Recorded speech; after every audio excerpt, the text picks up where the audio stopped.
In this lesson, we will learn about multiple row subqueries. It's a query that can return more than one field to the external query. Works with operators in, all, and any. Let's see an example. Present the customers and their company name with orders from London. What we have here, we want the customer ID and the company name from the customers, where the customer ID from orders that the ship city is London. Let's understand the difference between what we have now and what we had before. What we have now is that this subquery returns multiple rows.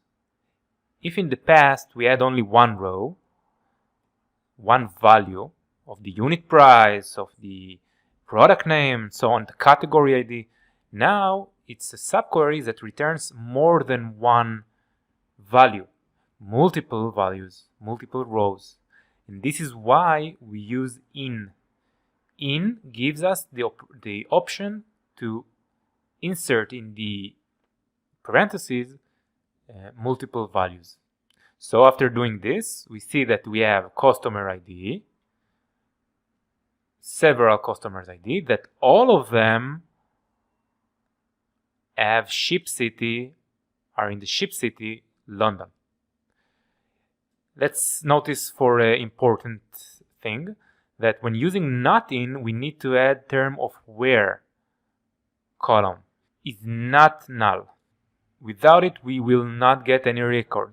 What it means that when we do not in, we need to add a filter that where the ship city, what we are looking for, is not null, because it can't do not in to null values. So just remember, if we want to know what's not in something, immediately we need to add a filter of where that this column we are searching for is not null.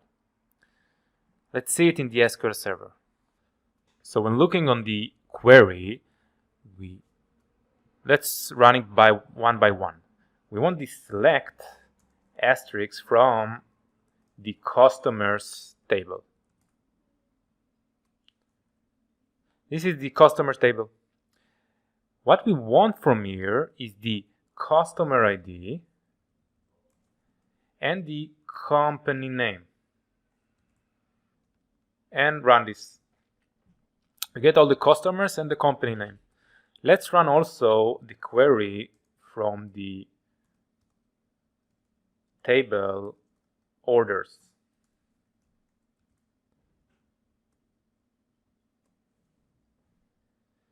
From orders, what we want the customer ID and the ship city.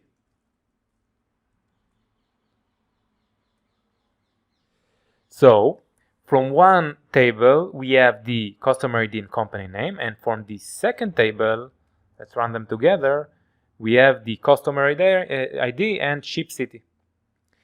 Now, what we want is the customers that their ship city is London. So the ship city is from the orders table, the second table, and we want only those that their ship city is London.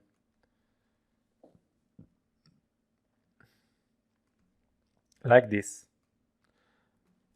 We are filtering it by the ship city. And we want it to be London. Now if we run this, we have only ship city London and their customer ID. From looking at the data, we see that we have multiple rows. We have several customer ID that their ship city is London. If it's not one row, one value, we can't compare between them. So we need to add in. As we remember, in the in, we can insert multiple values. Here in the customers, where the customer ID in, let's say we want, here we have BSBEV, so quotation mark, BSBEV, and let's say we want Seves, so we have Seves.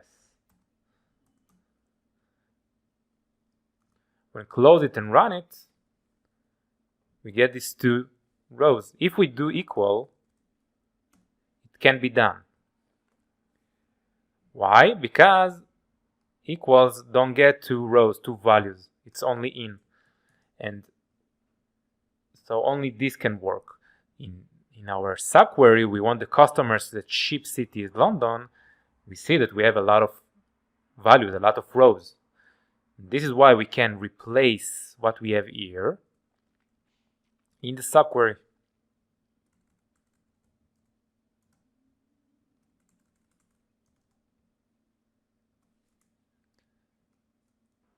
Now please notice of one thing. Here I have customer ID and ship city.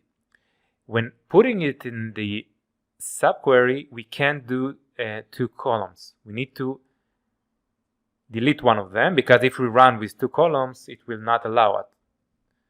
Because in the in, as we wrote, we need to have only values, one value between them. So we need to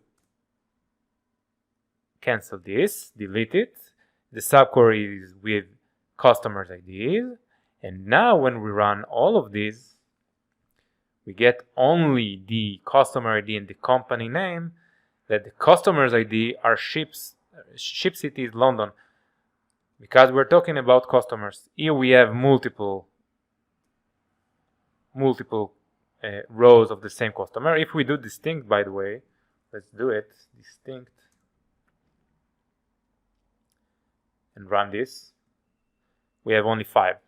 So because we have customers that have multiple orders from the orders table, we see a lot of rows. But if we distinct it, we have only 5 rows, and when filtering it to the customers table, we get 5 rows and the company name.